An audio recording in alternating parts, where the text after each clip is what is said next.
आपके सामने रख रहे हैं। वैसे तो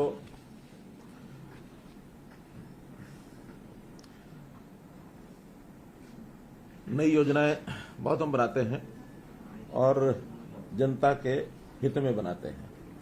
तो जनता हित में लगातार योजनाएं बनती हैं। नई व्यवस्थाएं बनाने में कुछ न कुछ कठिनाइयां छोटी मोटी शुरू में आती है, क्योंकि व्यवस्था परिवर्तन करना इतना आसान नहीं है, और फिर जब कर दिया जाता है तो उसको स्वीकार करना भी आसान नहीं है। बहुत लोग उसको स्वीकार इसलिए भी नहीं कर पाते कि या तो उनको समझ में नहीं आता, और या समझ में आने भी लगता है तो उनको लगता है कि हमारे हाथ से बहुत सी चीजें निकल जाएंगी, ये तो जनता को सीधा लाभ होगा जो हम आज तक कर नहीं सके, और ये लाभ अगर जनता को हो गया तो जनता फिर हमारी बात कैसे सुनेगी। उस प्रकार से उसके विरोध खूब होते हैं। उसी प्रकार का एक विषय, और वो बिल्कुल जमीन से जुड़ा हुआ विषय है। यानी जैसे कहते हैं ना कि जमीन से जुड़ी बात हो तो बड़ी मजबूत होती है। तो आज एक ऐसा विषय आपके सामने रख रहा हूं जो जमीन से जुड़ा हुआ है। हमने एक शब्द सुना है, इंतकाल, सुना है ना। लेकिन आज से पहले जो व्यवस्थाएं चल रही थी वो इंतकाल के लिए आदमी लगा रहता था और सालों साल लगा रहता था। इंतकाल हो नहीं पाता था और उस आदमी का इंतकाल हो जाता था। इंतकाल का डबल मतलब। तो इसलिए वो आदमी का इंतकाल ना हो तो जो पहले वाला इंतकाल है, जमीन का इंतकाल, वो कैसे हम ठीक से कर सकें। हमारी पार्टी का एक बहुत बड़ी घोषणा हमने 2019 में की थी, और वो घोषणा थी कि नए इंतकाल को समयबद्ध सीमा में ऑनलाइन करने की सेवा शुरू करेंगे। ये हमारा जो मैनिफेस्टो था उसमें हमने किया था, और उस अनुसार आज हमने एक नई व्यवस्था आपको देने के लिए, आपके माध्यम से जनता को देने के लिए शुरुआत कर रहे हैं कि अब जो इंतकाल है वो रजिस्ट्री जैसे होगी उसके तुरंत बाद इंतकाल करने की व्यवस्था वो शुरू हो जाएगी। किसी को किसी के पास चक्कर काटने की जरूरत नहीं है। पटवारी के पास जाओ, तहसीलदार के पास जाओ, अपना इंतकाल जड़वाओ, नाम बदलवाओ। अब उसकी निश्चित प्रक्रिया यह है कि जिस दिन रजिस्ट्री हुई 10 दिन तक वो पोर्टल पर रहेगी, और उस पोर्टल पर यदि किसी ने ऑब्जेक्शन कोई देना है तो वो ऑब्जेक्शन दे सकेगा, और वो सबको दिखेगा, सरकारी अधिकारियों को भी दिखेगा। मान लो किसी का ऑब्जेक्शन है वो भी दे सकते हैं, जनता को भी दिखेगा वो भी दे सकते हैं। और 10 दिन तक कोई आ गया ऑब्जेक्शन तो वो जो म्यूटेशन है वो कंटेस्टेड मानी जाएगी। कंटेस्टेड मतलब अभी ये जब तक इसका फैसला नहीं होता तब तक ये इंतकाल नहीं होगा। अगर 10 दिन के अंदर कोई ऑब्जेक्शन नहीं आता तो ऑटोमेटिकली उस जमीन का इंतकाल हो जाएगा, और वो फिर अपने आप रजिस्टर में नाम बदल जाएगा, मालिक का नाम बदल जाएगा, उसमें अब किसी के पास जाने की जरूरत नहीं पड़ेगी। तो जैसे व्यवस्था परिवर्तन का हम काम कर रहे हैं, मैं समझता हूं आज तक के जितने काम किए हैं उसमें सुविधाएं तो सभी में मिल रही हैं, लेकिन ये एक ऐसी सुविधा है जिसकी लोगों को बहुत बड़ी इंतजार थी। चाहे शहरी प्रॉपर्टी हो, चाहे वो गांव की प्रॉपर्टी हो, तो उन सब का इंतकाल अब ऑटोमेटिक करने की हमने सुविधा कर दी है, और इसका एक पोर्टल हमने बनाया है। उस पोर्टल को क्या लॉन्च करना है, इस पोर्टल का मैं भी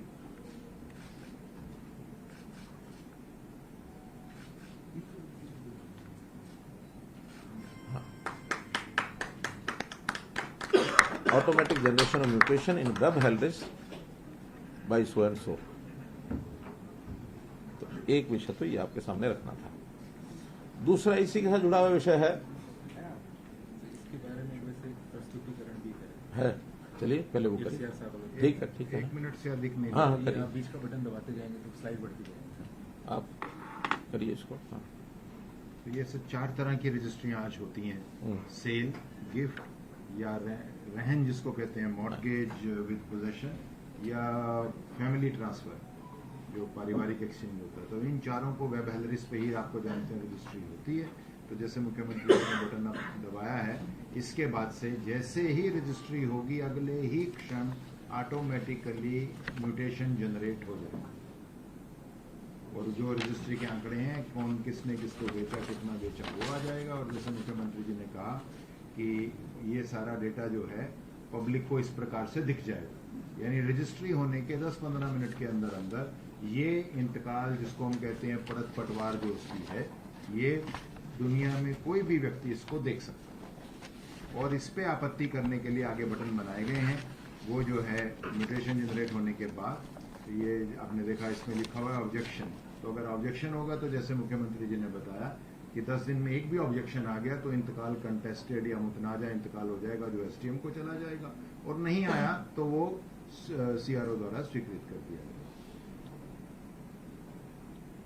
और ऑब्जेक्शन जो करेगा वो पीडीएफ कॉपी चाहे 100 पेज की लगा दे, चाहे 200 पेज की, कि मेरे पास ये निर्णय है, ये अदालत का फैसला है, वो उसको हर तरह की सुविधा उसमें ऑब्जेक्शन करने की है। तो ये हो ही गया कि या एक्सेप्ट या धन्यवाद। हिंदी में वो शुरू में चॉइस है, आप इंग्लिश में देखना चाहते हैं, जमाबंदी वाला जो पोर्टल है, हिंदी इंग्लिश जो इसमें आप चाहें उसमें देख सकते हैं। सर ये कोर्ट की डिग्री वाले जो ऑर्डर, हाँ कोर्ट की डिग्री के आधार पे नहीं, ये सिर्फ वो हैं जो सेल, मॉर्टगेज या ट्रांसफर, फैमिली ट्रांसफर और या गिफ्ट। क्योंकि डिग्री के बाद तो रेवेन्यू को अपना काम करना होता है। डिग्री जब होती है तो फिर रेवेन्यू उसको एक्सेप्ट करके उसकी प्रक्रिया वो करते हैं, उसके बाद ये लागू होगा जी। ऐसा ही एक दूसरा जो व्यवस्था हमने बनाई है कि जो रजिस्ट्रियां हैं वो सब तहसीलों में होती हैं, तहसीलदार, नायब तहसीलदार वो सब करते हैं। अब से व्यवस्था की गई है कि सभी एसडीएम्स जो उनके हेडक्वार्टर की तहसील है और सभी डीआरओज जो उनके हेडक्वार्टर की तहसील है, डीआरओज हमें होता है डिस्ट्रिक्ट हेडक्वार्टर पर बैठते हैं, एसडीएम सब डिवीजन हेडक्वार्टर पर होते हैं, तो डीआरओज का जो हेडक्वार्टर है उस तहसील की रजिस्ट्रियां अब तहसीलदारों के अलावा ये लोग भी कर सकेंगे। यानी केवल तहसीलदार के पास ही जाने की आवश्यकता नहीं है। आपके तहसील में यदि एसडीएम है तो वहां जाके करा सकते हैं, अगर डीआरओ है तो वहां जाके करा सकते हैं। हाँ, कुछ समय के बाद हम ऐसी योजना बना रहे हैं कि इन स्थानों पर, चाहे वो सब तहसील नायब तहसीलदार हो, चाहे तहसीलदार हो, चाहे डीआरओ हो और चाहे कोई भी एसडीएम हो, इनके ऑफिस में व्यवस्था करने के बाद हम पूरे जिले की रजिस्ट्री किसी भी ऑफिस में करा सकेंगे। अभी तो तहसील के अंदर की करा सकेंगे, फिर पूरे जिले की करा सकेंगे। बहुत जल्दी उसका भी हम सिस्टम बना करके और आपको, आपके माध्यम से हमारे लोगों को हम बताएंगे। डीआरओ और एसडीएम कब से शुरू कर रहे हैं? ये तो शुरू समझो क्या हो गया, आज से, कल रात को नोटिफिकेशन हुई है सर। हाँ। आज से शुरू है। हाँ, कल नोटिफिकेशन हो चुका है, तो आज से समझो सोमवार से। हाँ, तो वो जो बीच में कुछ टाइम उनको व्यवस्था करने का कंप्यूटर वालों को जरूरी होता है, हाँ, सोमवार से ये शुरू हो जाएगा।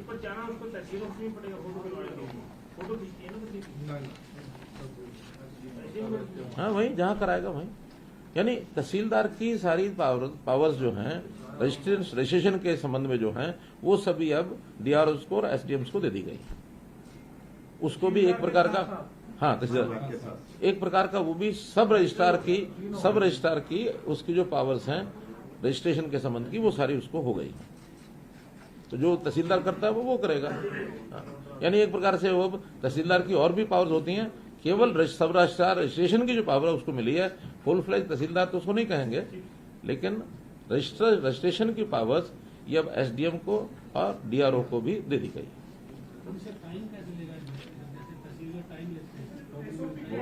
जैसे इन्होंने बताया वही मंडे तक व्यवस्था वेब हेलरी सिस्टम वो सब बन जाएगी।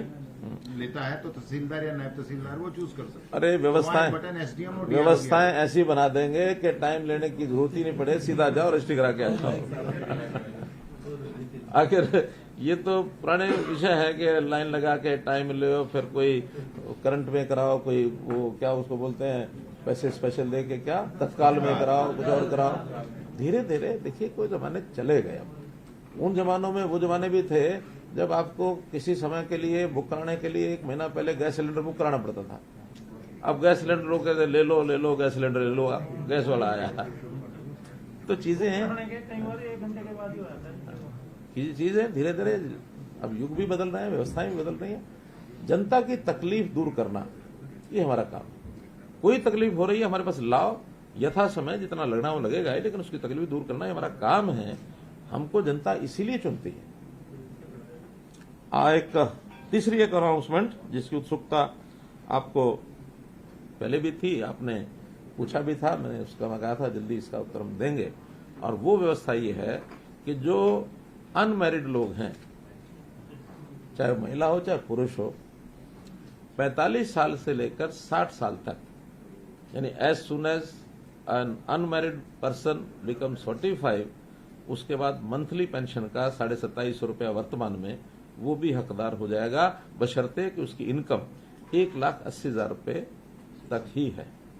अब ये सिर्फ जो बीपीएल परिवार हैं उनके अनमैरिड लोग, चाहे महिला हो चाहे पुरुष हो, 45 से 60 की 2750 रुपये की पेंशन उनको मिला करेगी। ये डिमांड वैसे तो बहुत पुरानी है। हमारे एक एमएलए विधानसभा में भी कई बार कहा करते थे पिछले टर्म में, तो उस समय वो अगला विषय है, वो भी करता हूँ। अभी तो एक कैटेगरी है अनमैरिड की।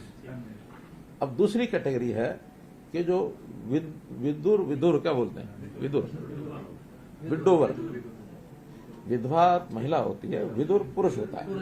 हाँ, तो जो पुरुष जो विदुर हो जाता है, जिसकी पत्नी का देहांत हो जाता है, तो ऐसे व्यक्तियों को 3 लाख रुपया अगर उससे इनकम कम है, जो हमने विधवा और ओल्ड एज में भी की हुई है, और आयु 40 वर्ष से 60 वर्ष तक, इनको भी वर्तमान 2750 रुपए की दर से पेंशन मिला करेगी।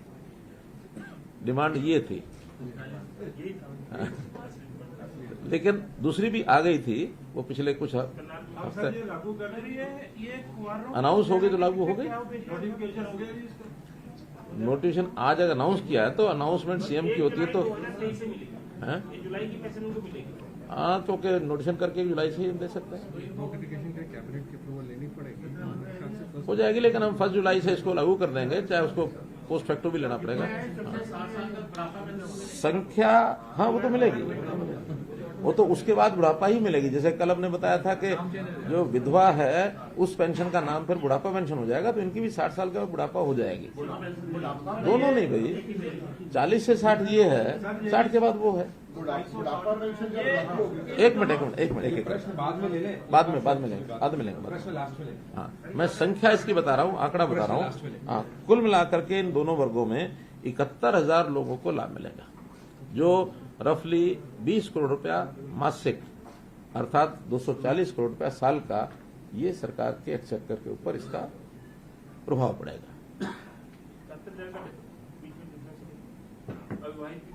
हाँ, उसमें लगभग 65,000 के आसपास तो अविवाहित हैं, पुरुष और महिलाएं, 45 से 60, 180 से नीचे, और 5,700 ये हैं विदुर पुरुष 40 से 60, जिनकी आय 3 लाख से नीचे है। 5,687 आज हमारे पास जो परिवार पहचान पत्र का डाटा इस समय है। इसमें कुछ परिवार ऐसे हैं जो अनवेरिफाइड हैं, ज्यादा नहीं है, कोई 200-250 ऐसे हैं जिनके वेरिफिकेशन होने के बाद अपने आप ऑटोमेटिकली जुड़ जाएंगे। एक इसी के साथ हमारे जो अनुसूचित समाज के लोग हैं, कल वो आए थे।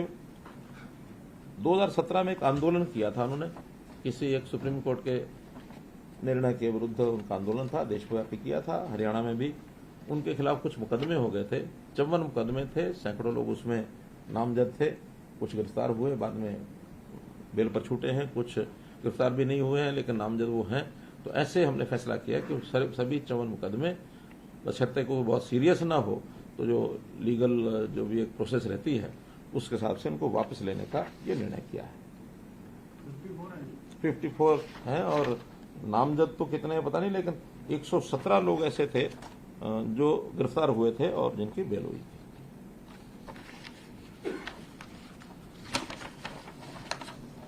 आज के प्रमुख विषय तो यही थे।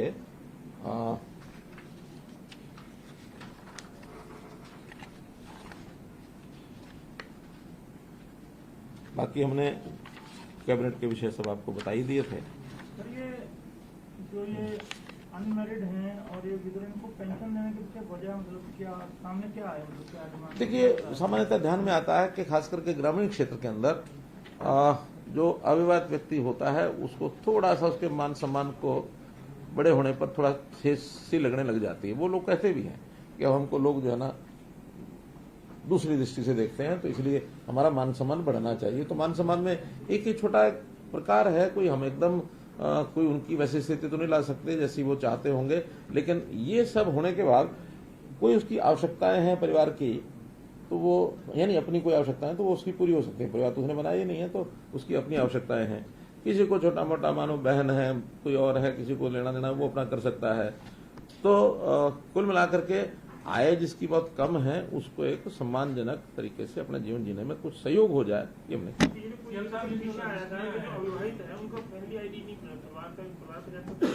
नहीं, ऐसा नहीं, ऐसा तो नहीं है। केवल इतना ही था, कुछ लोगों ने अविवाहित होने के नाते से सिंगल मेंबर फैमिली का एक अपना फार्म भरना शुरू कर दिया था कि हम ही अकेले। अब थोड़े बहुत लालच होते हैं उनके कि अलग से हमको AAY का फायदा मिल जाएगा, अलग से हमको आयुष्मान का कार्ड का फायदा मिल जाएगा, तो ऐसे कुछ लाभ होते हैं। हमने ये तय किया कि हम उसकी वेरिएशन करेंगे। अगर वो परिवार के साथ रहता है तो जिस परिवार में रहता है उसी के साथ उसकी फैमिली ID बनेगी।